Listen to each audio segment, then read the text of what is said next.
Good morning students. कल वाले video में हमने एंथर का स्ट्रक्चर पढ़ा था। तो आपने देखा था कि एंथर 4 लोब्ड स्ट्रक्चर है जिसमें वॉल लेयर्स हैं और बीच में सेंटर में स्पोरोजीनियस टिश्यू प्रेजेंट होता है। तो कल हमने वॉल लेयर्स के बारे में पढ़ा था। आज हम स्पोरोजीनियस टिश्यूज़ के बारे में पढ़ेंगे। अंदर की ओर यानी सेंटर में, लोब के सेंटर में स्पोरोजीनियस टिश्यूज़ प्रेजेंट होते हैं। इसकी सेल्स के डिवीज़न में कई प्रकार के वेरिएशंस पाए जाते हैं।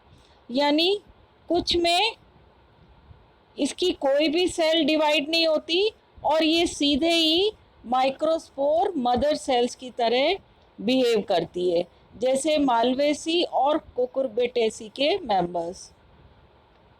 कुछ प्लांट्स में बहुत कम डिवीज़न होता है, जबकि कुछ प्लांट्स में बहुत अधिक डिवीज़न होता है। इसके अलावा लोब्स जो बनते हैं उनकी संख्या भी अलग अलग स्पीशीज़ में अलग अलग हो सकती है। यानी कुछ में सेंटर में स्टेराइल सेल्स बनती हैं और ये बाइलोब्ड हो जाता है, जबकि कुछ स्पीशीज़ में ये 4 लोब्ड स्ट्रक्चर है।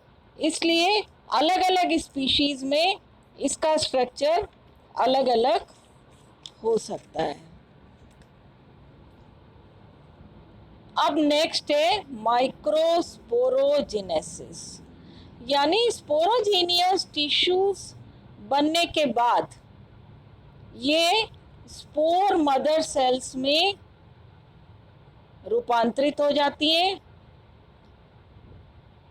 और ये स्पोर मदर सेल्स मियोसिस द्वारा पोलन ग्रेन्स या माइक्रोस्पोर्स बनाते हैं। तो ये जो प्रोसेस है, यानी स्पोर मदर सेल से मियोसिस के बाद माइक्रोस्पोर्स या पोलन ग्रेन्स का बनना, ये प्रोसेस माइक्रोस्पोरोजेनेसिस कहलाता है। अब ये भी 2 टाइप्स का हो सकता है, सक्सेसिव टाइप और साइमल्टेनियस टाइप। तो अब हमने ये पढ़ा कि माइक्रोस्पोरोजेनेसिस जो है वो 2 प्रकार का हो सकता है। तो पहले हम पढ़ेंगे सक्सेसिव टाइप। जैसा कि आप इस डायग्राम में देख रहे हैं, सक्सेसिव टाइप जो है ये मोनोकॉट प्लांट्स में पाया जाता है। इसमें न्यूक्लियस डिवाइड होने के बाद 2 न्यूक्लियाई बनते हैं और इन दोनों न्यूक्लियाई के बीच में एक सेल प्लेट बनती है और ये सेल प्लेट लेटरल साइड की ओर वृद्धि करती है और इस सेल प्लेट के दोनों ओर कैलोस का डिपोजिशन हो जाता है। तो इस प्रकार की वॉल का जो निर्माण होता है उसे सेंट्रीफ्यूगल टाइप का निर्माण कहते हैं। यहाँ पर पहली मियोसिस 2 बार डिवीज़न होते हैं, यानी पहली बार मियोसिस होने के बाद 2 सेल्स बनती हैं जिसे डाइड कहते हैं और इन डाइड सेल्स में फिर से सेकंड जो है मियोसिस होता है जिससे कि 4 सेल्स बनते हैं, यानी फिर से एक सेल प्लेट बनती है और 4 सेल्स बन जाती हैं। ये चारों सेल्स एक टेट्राहेड्रल के रूप में अरेंज्ड रहती हैं।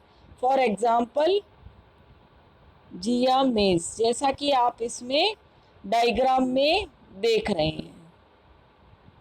तो यहाँ पर एक के बाद एक मियोसिस डिवीज़न होता है। अब दूसरा है साइमल्टेनियस टाइप। जैसा कि नाम से ही पता लग रहा है, साइमल्टेनियस होना, यानी यहाँ पर इस प्रोसेस में पहले कोई वॉल नहीं बनती। यहाँ पे दोनों मियोसिस एक साथ होते हैं और दोनों मियोसिस होने से जो स्पोर मदर सेल्स है वो एकाएक ही 4 भागों में डिवाइड हो जाती है और अब इनमें सेल वॉल का निर्माण होता है जो कि पेरिफेरी से शुरू होता है और सेंटर की ओर वृद्धि करता है, यानी परिधि से शुरू होकर सेल के न्यूक्लियस की ओर वृद्धि करता है। और यह प्रोसेस जो है फरो मेथड कहलाता है, यानी इसमें जो सेल वॉल का जो प्रोसेस है वो सेंट्रीपिटल होता है और चारों सेल्स इस तरह से अरेंज रहती है कि आपको 3 सेल्स दिखाई देती है और चौथी सेल इसके नीचे होने से दिखाई नहीं देती, जैसा कि आप डायग्राम में देख सकते हैं। ये बहुत क्लियर दिखाई दे रहा है और पोलन ग्रेन्स का ये अरेंजमेंट टेट्राहेड्रल टाइप का कहलाता है और ये मोस्टली डाइकॉट प्लांट्स में पाया जाता है। फॉर एग्जांपल निकोशियाना टेबेकम, मेलिलोटस एल्बा आदि। तो ये तो हमने पढ़ा पोलन ग्रेन्स बनने का प्रोसेस, लेकिन कुछ प्लांट्स में ये ग्रुप में बनते हैं, जैसा कि माइमोसाइसी आदि में पोलन ग्रेन्स जो हैं वो एक ग्रुप में बनते हैं, यानी एक ग्रुप में 8 से लेकर 64 तक पोलन ग्रेन्स बनते हैं। इसी तरह फैमिली एस्क्लेपिडेसी और आर्किडेसी, इनमें भी जो सारे ये माइक्रोस्पोर्स होते हैं ये एक साथ इकट्ठे रहकर पोलिनिया या एक सिंगल मास का निर्माण करते हैं। इसके अलावा कुछ प्लांट्स जैसे ड्रोसेरा, इलोडिया आदि में ये पोलन ग्रेन्स के जो टेट्राहेड्रल होते हैं ये आपस में एक दूसरे से जुड़कर कंपाउंड पोलन ग्रेन्स बनाते हैं। इसी तरह कस्क्यूटा जो प्लांट है उसमें टेट्राहेड्रल में 4 से ज़्यादा माइक्रोस्पोर्स पाए जाते हैं और इस स्टेज को पॉलीस्पोरी कहते हैं। Thank you.